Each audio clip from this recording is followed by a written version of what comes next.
السلام علیکم دوستوں واقعہ کربلا کے بعد حضرت زین العابدین جو بیماری کے باعث واحد مرد تھے جو زندہ بچے تھے، دوستو اسی حوالے سے جناب ثاقب رضا مصطفی نے ایک بہت ہی جذباتی خطاب کیا۔ دوستو آئیے دیکھتے ہیں جناب ثاقب رضا مصطفی کا واقعہ کربلا کے حوالے سے ایک بہت ہی خوبصورت بیان۔ آئیے دیکھتے ہیں۔ حضرت امام زین العابدین یہ کربلا کے وہ شخص ہیں جنہوں نے سارا منظر اپنی آنکھوں سے دیکھا تھا۔ اتنے دکھ کسی کو نہیں پہنچے جتنے زینب اور زین العابدین کو پہنچے ہیں۔ سب منظر کھلی آنکھوں سے دیکھا۔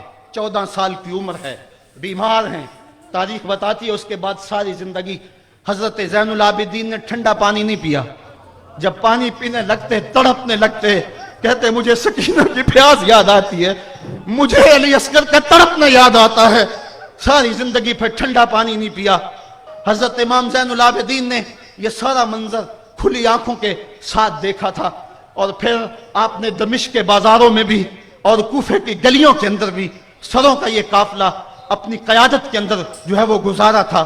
جب یزید کے دربار کے اندر حضرت امام زین العابدین پہنچے تو یزید نے پہلے تو جو ہے وہ دکھ کا اظہار کیا۔ بعض لوگ یہاں سے یزید کی بریت کا اعلان کرتے ہیں۔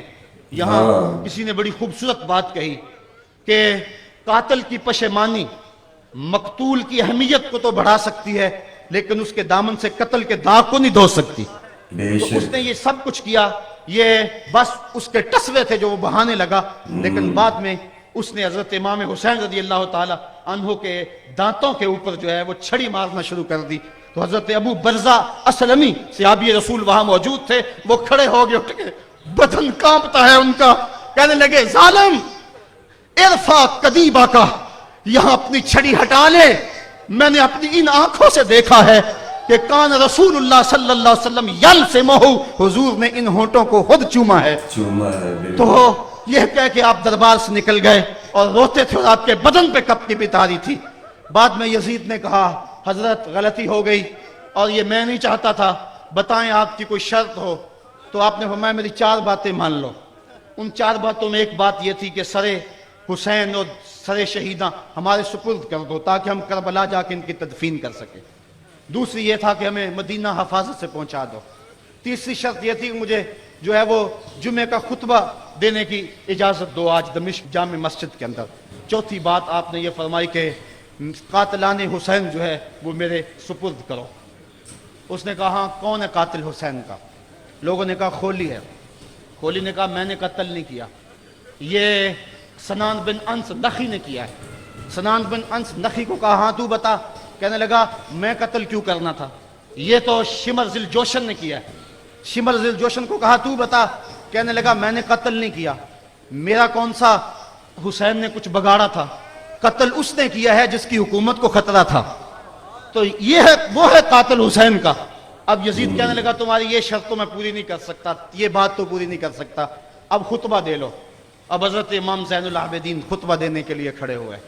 خطابت تو اس گھر کی لونڈی ہے، جب یہ بولتے ہیں تو حکمت کے موتی دولتے ہیں۔